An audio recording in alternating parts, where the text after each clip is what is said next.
Hi everybody, it's Ruth, and it is day 16, so it's exactly 14 days since baby came out of me and the miscarriage was completed. And so today I had the lovely pleasure of going back to the hospital to do some checkups to make sure that everything had returned back to normal. So I had several things. I'm glad that they have that checkup because I did have several things I wanted to ask the doctor about. I've been having headaches about every day for the last week, and yesterday, even though I stopped bleeding over a week ago, yesterday I bled for a whole day, pretty much exactly like a period, but then it went away, and that seems really too early to have a period. So it was good to mention these things to a doctor. It was frustrating, right? Because everything has to go through a translator and is, maybe not the same answers that I would have gotten from a Western doctor, but it's okay. I think everything, So they think that the headaches are a residual from the loss of blood that I have. They went ahead and did check my hemoglobin again, and it's pretty low, so they went ahead and gave me some supplements to help get my hemoglobin back up. Last video I finished at the point that baby had come out and we'd had some time, my husband and me, with the looking at the fetus and having a few pictures, taking a few pictures, just having some time to ourselves.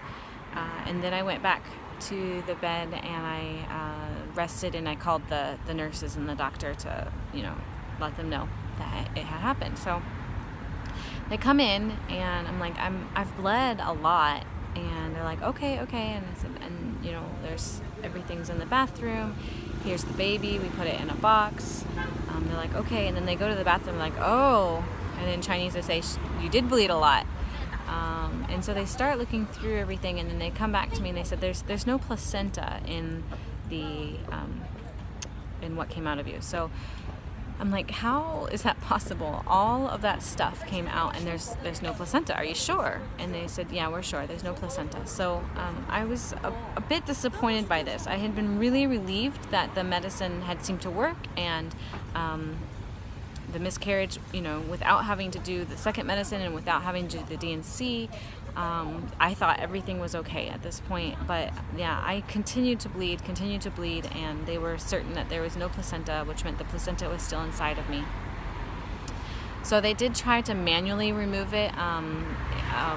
She used, I can't think of what they're called, but the same thing that you would have at a normal female checkup to kind of open me up and look. And she said, no, I can't get it. So we're going to start you on the second medicine, misoprostol, to kind of increase the contractions and see if we can get your body to push out the placenta. So I had a really strong reaction to the misoprostol.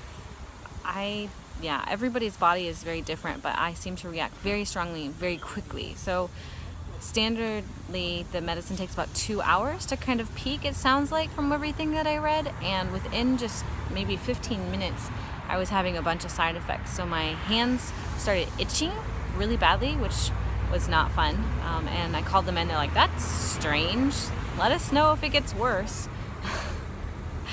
And then I had the more normal side effects, but just more severe than I had expected. So I got very cold, and my body started shaking, like kind of almost like uncontrollably shaking.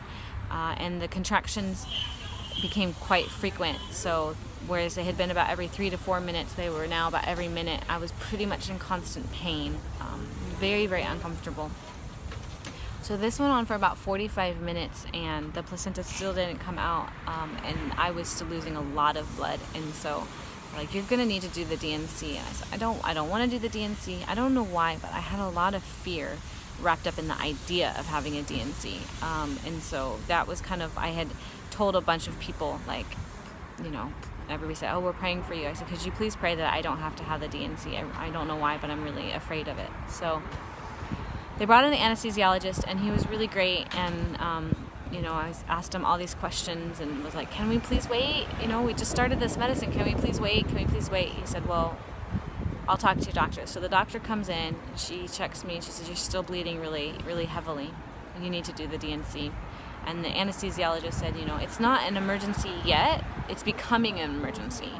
It's a small emergency. We don't want it to become a big emergency. So I finally agreed, and this was maybe only 1 hour after starting the second medicine, and about maybe less than 2 hours since baby had come out. So they sent the technician in, and she put the needle in my arm, and my system suddenly just seemed to crash. I don't know if it was the medicines or the lack of blood or the fear or what, but and so my blood pressure suddenly went from it had been just 20 to 30 minutes before, it had been about 108 over 70 something, which is really a normal range, and it suddenly crashed down to 64 over 30 something. So at this point I started losing my vision.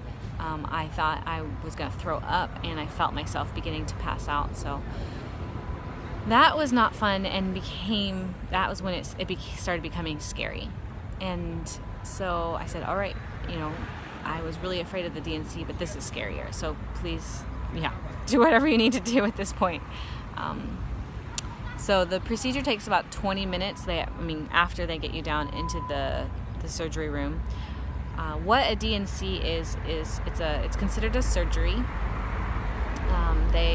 In China, at least, they have you be put under general anesthesia, so you go to sleep, and then they open you up through the vagina and use a tool to make sure that everything connected with the pregnancy is taken out of your body, from within the uterus. So any placenta, any extra tissue that might be in there, all of that just is manually taken out. So they wheeled me down into the operating room, and it was just kind of this really surreal moment of, I'm strapped to this bed, I'm shaking like crazy, I'm in constant pain, and I'm just looking at all these bright lights, and it was kind of scary. Thankfully, I had heard other people talk about it before, so I knew all of this was within the range of normal, but I was kind of actually, whereas before I'd been afraid of the general anesthesia, now I was kind of like, okay, put me to sleep. I don't want to experience any more of this. So he gave me a shot of fentanyl, which is a strong pain medicine, and then they put the gas mask over my face, and I went to sleep. So I woke up about 20 minutes later, or 30 minutes later, I'm not sure. They woke me up, and I said, did you tell my husband that I'm okay? And they said, yes, we've told him, and you're fine, everything is, we were able to get the placenta out, and your bleeding stopped. It was really successful. So, or at least the bleeding slowed to a normal range. So, so I rested in the recovery room for about 45 minutes, and then they wheeled me back up to my private room where I was reconnected with my husband. So by this point, it was about 3 o'clock in the morning, and we were just both exhausted, relieved that everything was done and that I was okay, that all my vitals had recovered and all that, but just really, really tired. So like I mentioned, this was the point, and I don't know how much of it is just raw grief and how much of it was medicines and all that, but I remember just looking down at my side and thinking, it's empty. After all of that, can't I at least have a little baby, So it's the moment that it really became real to me, and I think was probably one of the hardest moments, and I just began to weep. So, but just after a few minutes, my husband's great. He stayed with me, and kind of calmed down, and we realized we just both needed sleep. So that is the end of that procedure. After that, we stayed in the hospital for so that was like 3 a.m. and so we stayed a full day and another night before checking out, so another day and a half. And I really appreciated that time to get to just rest in the hospital without running after my 3 other kids. I had a lot of dizziness. I was really surprised by how hard it was for me to recover after having gone through 3 live births, which I just kind of always assumed would be harder.